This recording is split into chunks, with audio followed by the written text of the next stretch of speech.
Assalamualaikum warahmatullahi wabarakatuh. Nah, selamat berjumpa lagi teman-teman. Masih bersama saya Dudun dan sudah pastinya juga di channelnya Dudun Aslam. Dan sudah pastinya juga di channel ini kita akan sedikit banyak yang membahas tentang masalah pencernaan atau disebut dengan asam lambung GERD dan tipe psikosomatis. Dan sudah pastinya tentu sesuai dengan pengalaman pribadi saya teman-teman ya. Dan teman-teman nih yang untuk baru bergabung, jangan lupa juga teman-teman ya dibantu like dan subscribe-nya. Dan tak lupa juga nih teman-teman tombol loncengnya diaktifkan ya. Kenapa? Biar kalian tuh mendapatkan notifikasi. Nah, notifikasi itu jadinya kalian tuh bakalan mendapatkan video terbaru dari saya. Nah, sudah pastinya kita akan sedikit banyaknya bercerita tentang masalah asam lambung GERD dan tipe psikosomatis sesuai pengalaman pribadi saya. Dan tak lupa juga nih diingatkan ya untuk teman-teman nih ya, saya tuh bukan seorang dokter, saya bukan ahli ini itu teman-teman ya. Saya hanyalah seseorang yang pernah mengalami gangguan asam lambung GERD tipe psikosomatis di tahun 2022 teman-teman. Nah, sekarang alhamdulillah sudah pulih normal lagi. Nah, untuk materi pembahasan hari ini nih teman-teman ya, untuk masalah sensitif ya yang dialami tubuh kita ini ya. Sensitifnya tuh dalam berbagai hal teman-teman ya, dari mulai perasaan, dari mulai badannya, gitu semua tuh kita lagi sensitif teman-teman ya. Nah, untuk dari perasaan nih, sensitif perasaan tuh, jadi ada kalanya kita tuh kalau lagi melo-melo ya kan pengennya nangis-nangis aja ya. Adapun kalau lagi temperamen pengennya marah-marah mulu ya. Nah, itu semua tuh hal yang wajar ya teman-teman ya. Cobalah diingat-ingat nih, jika kalian normal, kalau misalkan kalian lagi emosi pastinya juga kan ngos-ngosan ya kan. Nah, begitupun ya ketika lambungnya bermasalah, itu ngos-ngosan itu menjadi hal yang sangat luar biasa capeknya teman-teman ya. Dan akhirnya sisi cemasnya, si was-wasnya, si ketakutannya tuh berdatangan lagi, hadir lagi gitu teman-teman ya.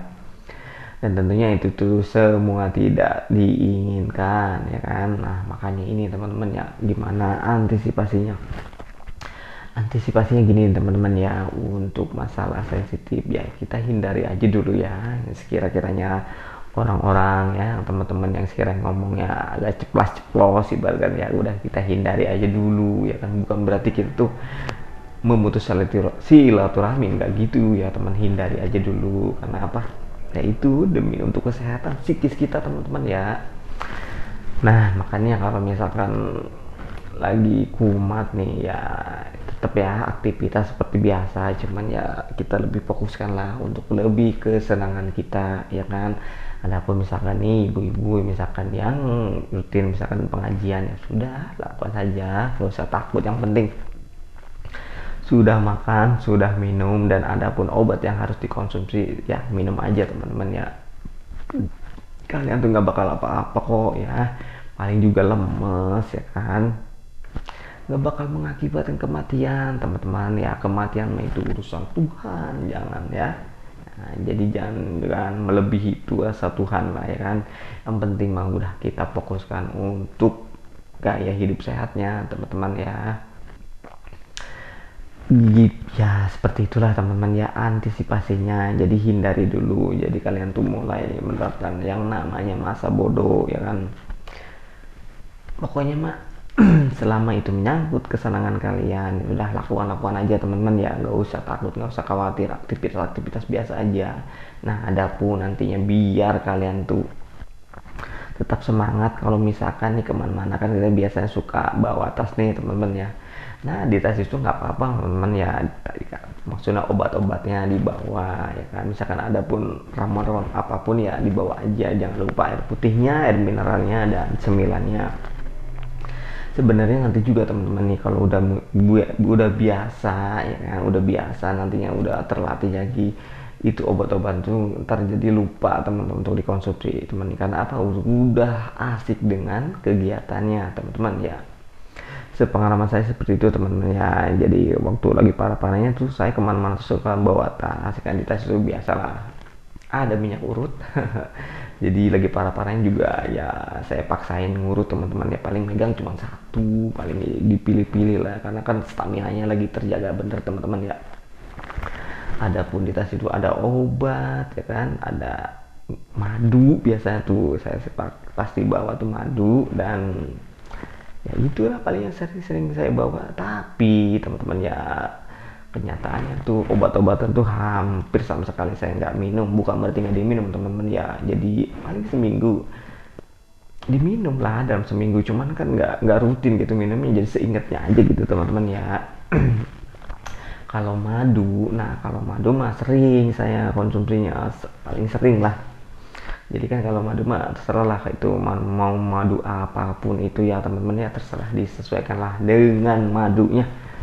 Karena tujuannya buat stamina teman-teman ya, kalau saya pribadi karena manis karena madu manis teman-teman ya. Jadi itu biar ada tenaga terus, makanya konsumsinya tuh kadang sejam sekali, kadang 2 jam sekali. Jadi seingatnya yang pasti saya sering banget dalam sehari semalam tuh konsumsi madu teman-teman ya. Karena ya itu buat stamina, makanya alhamdulillah teman-teman hari demi hari yang penting aktivitas nih ya, jangan sampai dibiarkan, maksudnya jangan sampai yang tadi kita aktivitas terus kitanya menjadi sering rebahan mulu ya. Tetaplah teman-teman ya, ada kalanya ya rebahan juga ya, istirahat ya, tapi kan lebih harus difokuskan ya, tetaplah aktivitas seperti biasa aja teman-teman ya. Nantinya justru di situ kesembuhan yang seperti yang paling cepat kesembuhannya itu teman-teman ya, aktivitas seperti biasa ditambah lagi dengan olahraga. Itu sangat penting teman-teman. Itu ketika kita olahraga itu mampu menekan stresnya kita, yaitu kecemasan kita ya. Di situ nantinya kalau sudah berolahraga ketemu udah semangatnya ya kan, nantinya bakal sedikit-sedikit itu bakalan hilang teman-teman ya, yang namanya cemas, was-was, karena kita sudah fokus ya kan, kita semangat untuk memulihkan stamina kita ya kan. Makanya salah satu dengan olahraga ya kan.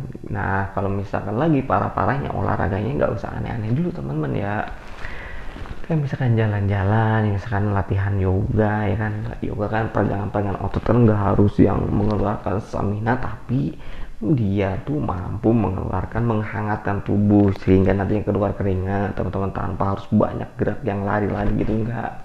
Kalau yoga tuh itu kelebihannya. Makanya yang penting kita ada keringat aja dulu teman-teman ya, itu pun jangan terlalu banyak. Dan jangan lupa juga nih diingatkan minum ya. Kalian tuh suka males minum ya, kenapa ya? Ya ini kenapa nih ya, mungkin satu karena kebiasaan yang udah lama ya kan, karena suka banyak yang lupa teman-teman ya. Makanya penting banget selalu diingatkan untuk air minumnya teman-teman. Bahkan yang makannya juga nih teman-teman ya, kenyataannya tuh ya, yang berdasarkan saya survei saya ya kan, teman-teman tuh banyak terlalu melakukan rebahan dengan alasan badan pada sakit ya kan, lemas. Nah sekarang giliran makan konsumsinya cuman bubur, itu pun semangkok sehari nggak habis. Pikir coba gimana kalian mau ada tenaga, gimana kalian nggak lemas ya. Makannya tuh terlalu sedikit teman-teman, dan itu pun hanya bubur ya kan. Nah sumber energinya dari mana coba ya kan? Sekarang kalian merasakan lemes, wajar lah ya. Makanya itu teman-teman harus dipaksain, diakalin teman-teman ya. Caranya diakalin sedikit-sedikit ya. Misalkan bubur, oke lah bubur, tambah lah misalkan kalau ada misalkan ya kayak ayamnya ya kan, kayak telurnya. Tapi ya telurnya kalau kuning telurnya sih, kalau saran saya sih jangan dulu lah ya, soalnya dia bisa memicu naiknya asam lambung teman-teman, karena suka begah ya kan. Makanya kan yang putihnya aja dulu ya teman-teman ya, kita perbaiki pencernaan kita ya kan, gizi kita yang diperbaiki dengan makanan-makanan yang bergizi tentunya.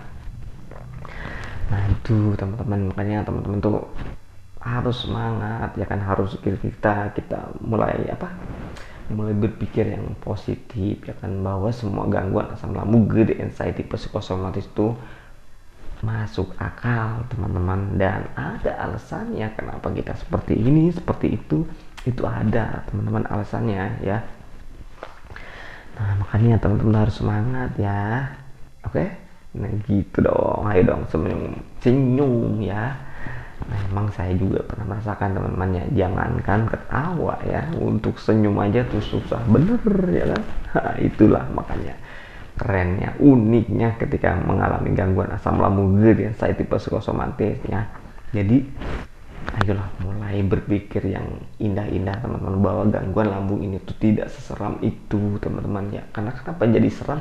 Karena ya itu ya, trauma di awal-awal kita sakit lambung tuh menempel di pikiran kita, dan akhirnya kita agak lumayan susah terlepasnya teman-teman. Makanya itu dari A sampai Z kita tuh harus dilatih lagi ya. Jangan khawatir, pokoknya mah ya tetap semangat ya teman-teman ya. Karena di sini juga saya ya cuma sekedar menyemangati kalian ya kan, nggak ada unsur lain ini itulah teman-teman ya. Pasti ya video ini tuh emang buat bikin semangat kalian, jadi kalian tuh nantinya pola pikirnya mulai berubah ya kan. Yang tadinya cuman bahan mikirin penyakit, ayo dengan adanya video-video seperti itu ini tuh ya, saya berharap ya agar kalian tuh mulailah bergerak ya, mulailah aktivitasnya ya. Oke,